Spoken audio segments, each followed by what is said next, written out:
राधे राधे मित्रों, भक्ति ज्ञान में आपका स्वागत है। तो आज हम बात करते हैं ज्येष्ठ के महीने की कथा की, क्योंकि जेठ का महीना बहुत ही पवित्र है। इसलिए आपको हर रोज जेठ के महीने में पीपल की कथा अवश्य सुननी चाहिए, क्योंकि पीपल में मित्रों माँ लक्ष्मी और श्री हरि विष्णु का वास माना जाता है। इसलिए जेठ के महीने में हम पीपल को जल अवश्य चढ़ाते हैं। तो अब शुरू करते हैं हम जेठ महीने की कथा। तो एक बार एक ब्राह्मण और एक ब्राह्मणी रहा करते थे, और उस ब्राह्मण को हर रोज की ये आदत थी कि वो जब तक पीपल देव को जल अर्पित नहीं करते थे तब तक वो जल या खाना या कुछ भी अन्न ग्रहण नहीं करते थे, क्योंकि सबसे पहले वो पीपल देव को जल चढ़ाते थे और उसके बाद ही वो कुछ ग्रहण करते थे। तो जब भी वो पीपल देव की पूजा करने जाते थे तो वहाँ से एक आवाज आती, तू मांग मैं देऊं, तू मांग मैं देऊं। तो ब्राह्मण सोचते थे कि आवाज कहाँ से आ रही है। फिर वो अगले दिन जाते हैं और पीपल देव को जल चढ़ाते हैं। फिर उनको यही आवाज आती है, तू मांग मैं देऊं, तू मांग मैं देऊं। तो ऐसा करते करते उन्हें रोज यही आवाज आती और वो रोज ये चिंतित रहने लगे कि आखिर ये आवाज आती कहाँ से है। जब भी मैं पीपल देव की पूजा करता हूँ मुझे ये आवाज क्यों सुनाई देती है।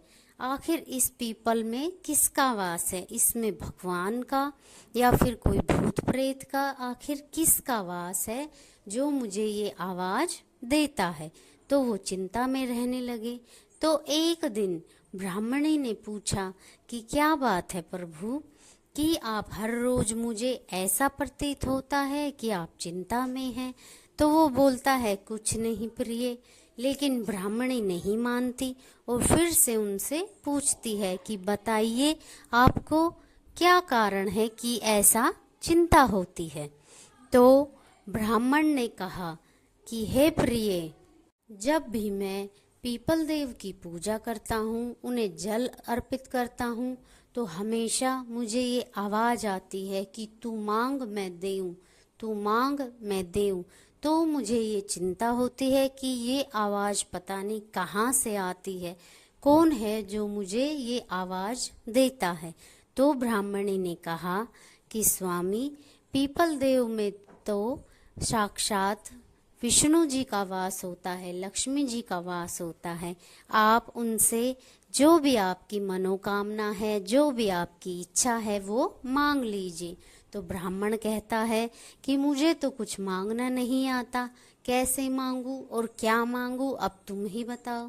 तो ब्राह्मणी ब्राह्मण से कहती है कि कल जब आप पूजा करने जाएं तो पीपल देव से ये पूजा करना, उनसे ये हाथ जोड़कर प्रार्थना करना और मांगना कि मुझे, हे भगवान, मुझे 16 साल की काया दे, 1000 साल की माया दे, बेटा और पुत्र से भरा पूरा परिवार दे, सारी खुशियाँ दे।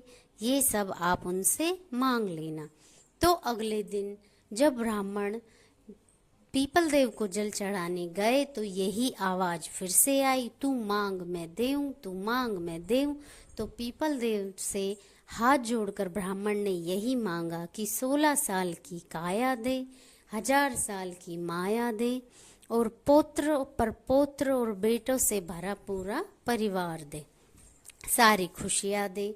तो पीपल देव ने सोचा कि ब्राह्मण तो बहुत शरीफ और सीधा लग रहा था, लेकिन इसने तो बहुत कुछ मांग लिया है, अर्थात इसने तो सब कुछ ही मांग लिया है। खैर, जो भी इसने मांगा है इसकी इच्छा अवश्य पूरी होगी।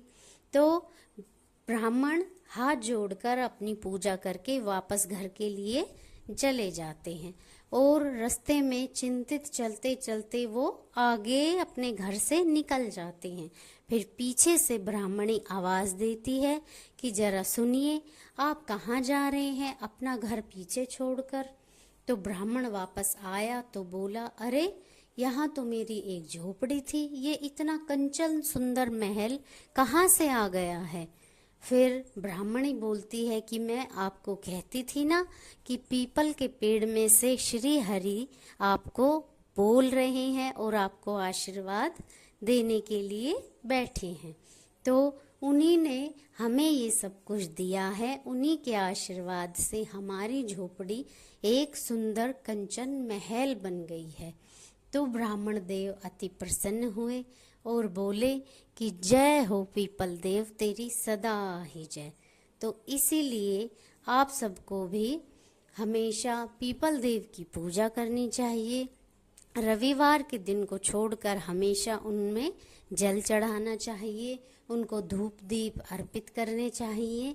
और जैसे ब्राह्मण की जिंदगी बदली, वैसे ही आप सबकी जिंदगी बदल जाए और खुशियों से भर जाए। तो ये थी हमारी ज्येष्ठ मास की कथा, जो आप हर रोज अवश्य सुने। राधे राधे मित्रों, हमारे चैनल को लाइक करें, शेयर करें, सब्सक्राइब करें।